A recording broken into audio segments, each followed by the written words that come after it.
2014년 10월 2일 인천문화경기장에서 28년 만에 한국과 북한의 아시안게임 축구 결승전이 있었습니다. 전후반 무승부로 끝났고 연장전까지 가는 아주 치열한 접전 끝에 한국이 1대0으로 승리했습니다. 승리를 하자 경기장 떠나갈 듯한 함성으로 가득했고 그때 선수들이 이상한 행동을 했습니다. 선수들이 축구장 한가운데로 나가더니 함께 어깨동무를 하고 하나님께 감사기도를 드린 것이었습니다. 경기가 끝나고 김신우 선수가 인터뷰를 했는데 수상소감으로 이렇게 말했습니다. 저는 예수님에게 속한 축구 선수입니다. 하나님께 이 모든 영광을 올려드립니다. 진행자가 또 이렇게 질문했습니다. 지금 이 순간 가장 기억나는 사람은 누구인가요? 대개 이런 질문을 받으면 감독이라든가 아니면 함께 고생한 동료들이라고 대개 이렇게 말을 하는데 김신우 선수는 의외로 하나님이라고 대답했습니다. 알고 보니 선수들은 합숙 훈련을 할 때 함께 밤마다 모여서 하나님께 기도하면서 축구 경기를 통해서 하나님께 영광을 돌리게 해달라고 그들이 간절히 그렇게 기도했던 것이었습니다. 여러분, 아이성 첫 번째 전투에서 패하고 두 번째 전투에서 승리한 여호수아에게 가장 기억나는 사람은 누구일까요? 하나님입니다. 그런 아이성 전투를 통해서 하나님이 함께하지 않으면 아무리 작은 성이라 할지라도 피할 수밖에 없다는 것을 그가 경험하게 되었습니다. 승리는 내 힘이랑 내 능력에서 나오는 것이 아니다. 하나님이 주셔야 승리할 수 있는 것이다. 패배를 통해서 그것을 뼛속까지 그가 배우게 된 것입니다. 그래서 그들이 승리했을 때 이스라엘 백성들은 승리에 도취되어져서 샴페인을 터뜨리는 것이 아니라 도리어 그들이 하나님을 더 의지하는 것을 볼 수 있습니다. 그래서 그들은 승리의 여슬을 몰아서 또 다른 성을 공략한 것이 아니라 그들이 승리에 가장 먼저 한 것은 에발산에 오른 일이었습니다. 그들이 그곳에 올라간 것은 그곳에서 제단을 쌓고 하나님께 예배를 드리기 위해서였습니다. 에발산은 아이성에서 대략 35km 정도 떨어져 있는 곳입니다. 그럼에도 그들은 하나님을 예배하기 위해서 그 먼 길을 그들이 간 것입니다. 그러나 여러분, 지금 전쟁이 다 끝난 것이 아닙니다. 그들이 그렇게 먼 거리까지 가서 하나님을 예배하는 것을 우리는 어떻게 이해할 수 있을까요? 지금 전쟁이 다 끝나지 않은 그런 상황 가운데서 이제 겨우 두 개의 성을 정복했을 그런 상황 가운데서 그들은 잠시 전쟁을 중단하고 에발산에 올라가서 하나님께 제단을 쌓습니다. 그런데 이런 그들의 행동은 사실은 전략상으로는 지금 여리고 승리와 아이성 승리를 통해서 가나안 허리에 해당하는 지금 중부를 점령했기에 이제 가나안 중부를 기점으로 해서 가나안의 남과 북을 지금 전략적으로 공격해서 그 땅을 취하는 것이 가장 필요한 그런 시기에 있었습니다. 이런 상황에서 왜 여호수아는 이스라엘 백성을 이끌고 그 먼 에발산까지 가서 제단을 쌓았던 것일까요? 그 이유를 31절에서 여호와의 종 모세가 이스라엘 자손에게 명령했기 때문이라고 말씀합니다. 모세가 이스라엘 자손에게 했던 명령이 신명기 27장에 나오는데 다 같이 한번 신명기 27장 4절에서 7절 우리 말씀 같이 한번 읽어보겠습니다. 너희가 요단을 건너거든 내가 오늘 너에게 명령하는 이 돌들을 에발산에 세우고 그 위에 석기를 바를 것이며 또 거기서 내 하나님 여호와를 위하여 제단 곧 돌단을 쌓되 그곳에 쇠 연장을 대지 말지니라. 너는 다듬지 않은 돌로 내 하나님 여호와의 제단을 쌓고 그 위에 내 하나님 여호와께 번제를 드릴 것이며 또 화제를 드리고 거기에서 먹으며 내 하나님 여호와 앞에서 즐거워하라. 여기 보시면 요단을 건너면 바로 가나안 땅입니다. 가나안 땅에 들어가면 가장 먼저 뭘 하라고 지금 말씀하시죠? 제단을 쌓고 하나님께 제사를 드리라고 지금 말씀합니다. 가나안에 들어가자마자 예배로 시작하라는 것입니다. 마치 메이플라워를 타고 신들에게 도착한 청교도들이 제일 먼저 감사예배를 드리고 자신의 집을 짓기 전에 교회를 지은 것과 같다고 할 수 있습니다. 하나님 이스라엘 백성들이 하나님 주신 약속이 그 땅에서 예배로 시작하기를 원하신 것입니다. 예배를 통해 그 땅의 주인이 하나님이신 것을 선포하고 그 땅의 왕이신 것을 선포하기를 하나님은 원하신 것입니다. 여러분, 우리도 예배로 시작하고 예배로 마무리할 수 있어야 합니다. 예배로 우리 인생을 열 수 있어야 합니다. 예발산의 첫 예배는 그 땅의 삶은 하나님부터 시작하겠다는 그런 결단한 결단을 담은 믿음의 행동이라고 볼 수가 있습니다.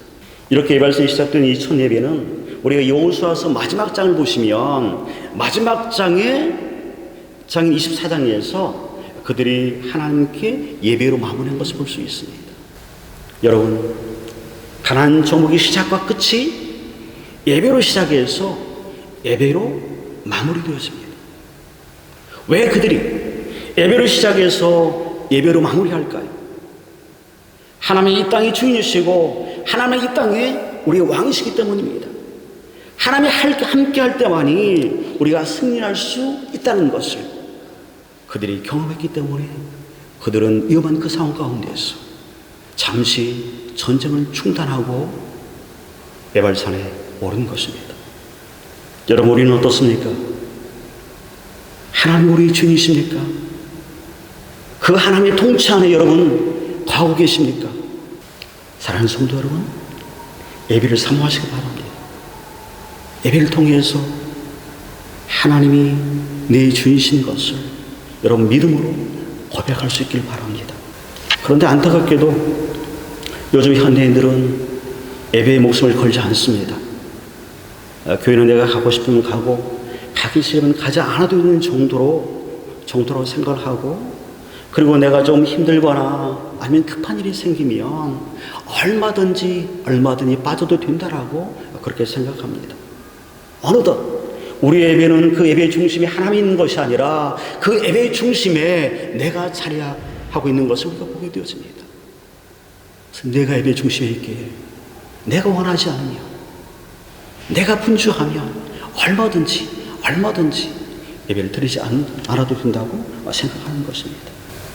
그런데 여러분, 예발산에 가서 제단을 쌓았던 이스라엘 백성들은 여러분 어떨까요? 우리 다 같이 한번 여호수아서 8장 30절 말씀 우리 같이 한번 읽어보겠습니다. 같이 한번 읽습니다. 그때 여호수아가 이스라엘 하나님 여호와를 위하여 에발산에 한 제단을 쌓았으니, 여러분 이들이 지금 누굴 위하여 에발산에 제단을 쌓았다고 지금 말씀하고 있습니까? 여러분 자신입니까? 하나님입니까? 여호와 하나님을 위하여 그들이 에발산에 제단을 쌓았다고 말씀합니다. 오직 하나님 한 분만을 위해서, 오직 하나님만이 영광 받으시도록 그들이 그곳에 가서 그곳에 제단을 쌓았던 것입니다. 여러분, 예배는 나와 주오라고 드리는 것이 아닙니다. 철저하게 하나님을 위해서 드린 것이 예배입니다. 하나님께 철저히 초점이 맞춰져 있는 것, 그것이 하나님이 원하시는 예배입니다. 제가 주일마다 예배를 드리기 전에 늘 이곳에서 제가 앞에서 기도하는 게 있습니다. 예배의 집례자가 아니라 한 사람의 예배자로 하나님께 서게 해달라고, 사모함으로 그곳에 서게 해달라고 늘 기도를 합니다. 우리 모두 함께 예배를 드릴 때마다 우리의 초점이, 우리 시선이 온전히 하나님께 맞춰지고 오직 하나님 그분만이 영광 받으시기를 간절히 사모하고 그렇게 예배 가운데 임하기를 주님의 이름으로 축원합니다. 이스라엘 백성들이 제단을 쌓고 하나님을 예배했던 예배할산은 신명기에 보면 그 땅은 저주를 선포했던 그런 곳입니다. 우리 다 같이 한번 신명기 11장 29절 같이 한번 읽겠습니다. 읽습니다. 내 하나님 여호와께서 내가 가서 지킬 땅으로 널 인도하여 들이실 때 너는 그리심 산에서 축복을 선포하고 에발 산에서 저주를 선포하라. 이스라엘 지도를 보시면 세겜 지역을 중심으로 세겜 지역을 중심으로 북쪽에 에발산이 위치해 있고 바로 에발산 바로 앞에 그리심산이 위치하고 있습니다. 그런데 에발산은 초목이 거의 없는 바위산으로 이루어졌습니다. 그래서 에발산은 저주를 상징합니다. 그리고 그 바로 앞에 있는 남쪽에 있는 그리심산은 아주 초목이 무성해서 축복을 상징하는 그런 산입니다. 이런 이유 때문에 모세가 이스라엘 12지파 가운데 6지파는 에발산에 서게 하고, 그리고 그곳에 저주를 선포하게 하고, 그리고 나머지 6지파는 그리심산에 서게 해서 축복을 선포하게 합니다. 여러분, 만약 여러분이라면 어느 산에 여러분 서고 싶습니까? 여러분 에발산이세요? 아니면 그리심산이세요? 아마도 모두가 축복을 선포하는 그리심산에 다 서서 한 마음으로 축복을 선포하길 원할 겁니다. 그런데 여러분, 오늘 본문에 보면 이스라엘 백성들이 그들이 어디에 제단을 쌓았고 어디에서 하나님께 제사를 드렸다고 지금 말씀하고 있죠? 축복의 산이 아닌 저주가 선포되는 그 에발산에서 그들이 제단을 쌓았고 하나님께 예배했다라고 말씀하고 있습니다. 왜 하나님은 이스라엘 백성들에게 그리심산이 아닌 그 에발산에 가서 제단을 쌓았고 그곳에서 하나님께 제사를 드리라고 말씀하신 걸까요? 축복의 산에 가서 제단을 쌓았고 하나님께 영광을 돌리면 여러분 얼마나 좋습니까? 그렇게 하면 온 이스라엘 백성들의 마음도 그들의 기쁨으로 가득할 터인데 하나님 그렇게 말씀하지 아니하시고 축복의 산이 아닌 저주의 산에 불리는 그 에발산에 가서 그들에게 제단을 쌓고 하나님 예배하라고 말씀합니다. 그리고 저주가 선포될 때마다 그들에게 아멘 아멘 외치라고 말씀합니다. 여러분, 제가 신명기 27장에 보면 이제 저주의 말씀이 쭉 나오는데요, 그 저주의 말씀 가운데 제가 한 곳을 여러분에게 읽어드리겠습니다. 제가 여러분께 그 말씀을 읽어드리면 여러분은 아멘 하시면 됩니다. 그의 부모를 경홀히 여기는 자는 저주를 받을 것이라 할 것이요 모든 백성은 아멘 할지니라.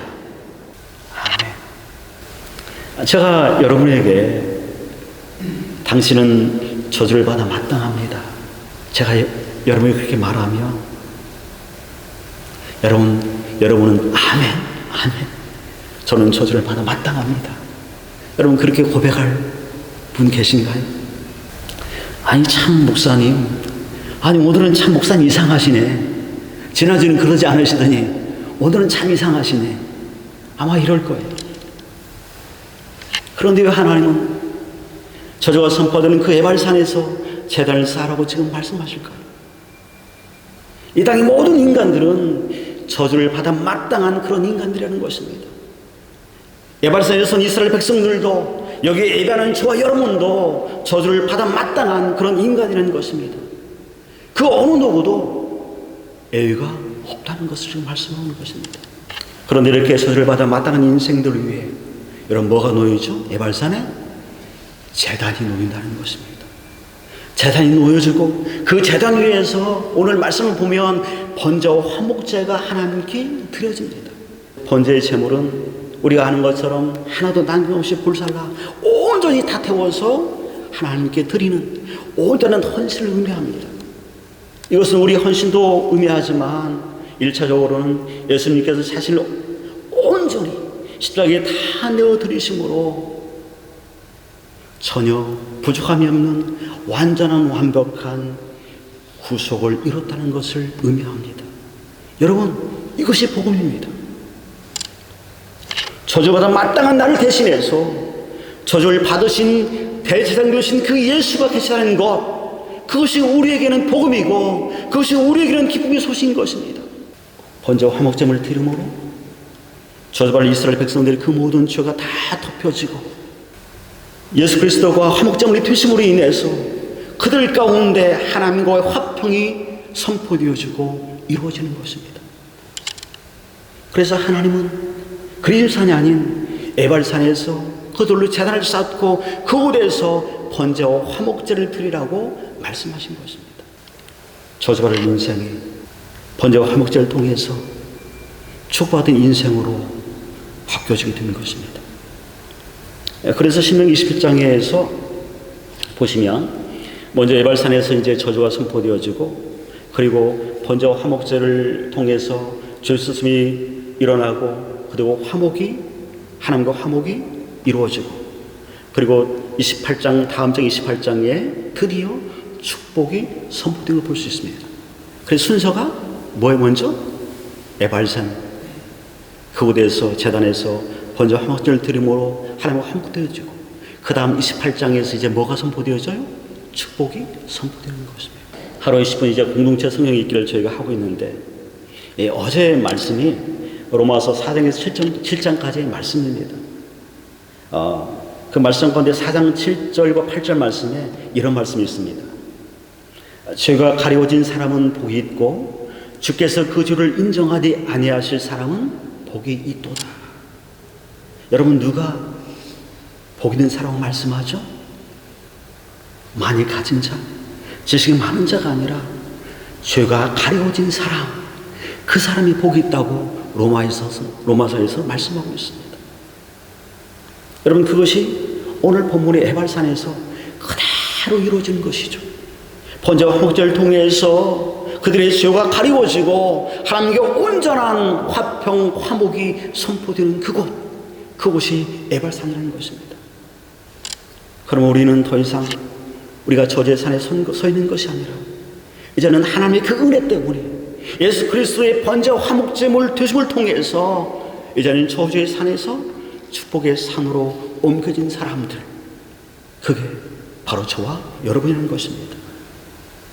여러분, 우리가 날마다 십자가의 그 재단 앞에 나아가심으로 날마다 그 은혜를 누리시고 그 은혜 아래 머무르시는 저와 여러분 되어지기를 주님 이름으로 축복합니다. 마지막으로 오늘 본문을 보시면 여호수아는 에발산 제단 앞에서 백성들을 말씀으로 무장시키는 것을 우리가 보게 되었습니다. 번제와 화목제를 드린 후에 이스라엘 백성들을 절반은 그리심 산에 서게 하고, 그리고 나머지 절반은 에발산에 서게 하는데 33절 여러분 보시면 그 그리심 산과 에발산에 섰던 그 한가운데에 뭐가 놓이냐면 여호와의 언약궤가 그 한가운데 놓여 있는 것을 우리가 확인할 수 있습니다. 여러분, 이것은 이스라엘 백성들의 삶의 그 중심 가운데 하나님이 있어야 하고 하나님의 말씀이 그들의 삶의 중심 가운데 놓여야만 한다는 것을 지금 말씀하고 있는 것입니다. 축복과 저주는 내 삶의 중심에 하나님이 있느냐 없느냐의 싸움이고, 내 삶의 중심에 하나님의 말씀이 있느냐 없느냐의 싸움인 것입니다. 그래서 여호와의 언약궤를 에발산과 그림산 그 중앙 한가운데 놓으라고 하나님 말씀하십니다. 그리고 나서 율법의 모든 말씀을 다 낭독하지 아니하는 말씀이 하나도 없다라고 마지막 절에 보면 그렇게 말씀하고 있습니다. 여러분, 왜 이렇게 말씀하시죠? 왜 지금 하나님이 이렇게 말씀하시죠? 가나안 정복 전쟁은 무기의 싸움이 아니라는 것입니다. 너희들이 가나안 땅에서 필요한 것은 가나안 땅의 어떤 부유가 아니라 어떤 다른 것이 아니라 가나안 땅에서 여전히 너의 삶의 중심에 하나님이 있게 하고 너의 삶의 중심에 하나님의 말씀이 있게 하는 것, 그것이 가장 중요하다는 것을 지금 말씀하고 있는 것입니다. 가나안 정복은 이것이 너의 중심에 있을 때 승리한다는 것을 보여주는 것입니다. 여러분, 믿습니까? 에발산에서 번제와 화목제를 드리고 이스라엘 회중들 좌우 중심에 여호와의 언약궤를 놓고, 그리고 모든 율법의 말씀을 그들 가운데 그들이 낭독합니다. 오늘 우리에게 이것이 필요합니다. 내 삶의 중심에 하나님이 있게 하고 하나님의 말씀이 있게 하는 것, 이것이 오늘 우리 시대 가운데 우리 가운데 간절히 필요한 그런 때입니다. 우리가 어떤 다른 것으로 여러분 승부하는 것이 아니라 내 삶의 중심 한가운데 하나님이 있게 하고 말씀이 있게 함으로 그 말씀으로 이 땅을 우리가 살아가고 이 땅을 승리해가는 것, 그것이 우리 모두에게 필요한 그런 시대입니다. 사랑하는 성도 여러분, 여러분의 삶 가운데 하나님의 말씀이 무기가 되게 하십시오. 하나님 여러분의 삶의 중심에 온전히 서게 하십시오. 여러분의 삶에 하나님 온전히 서심으로 그 중심에 서는 그 하나님만이 여러분을 통해서 영광 받는 그 역사가 여러분의 삶 가운데 나타나기를 여러분들 간구하시고 기도하시고 그렇게 살아가시기를 주님의 이름으로 여러분 축원합니다.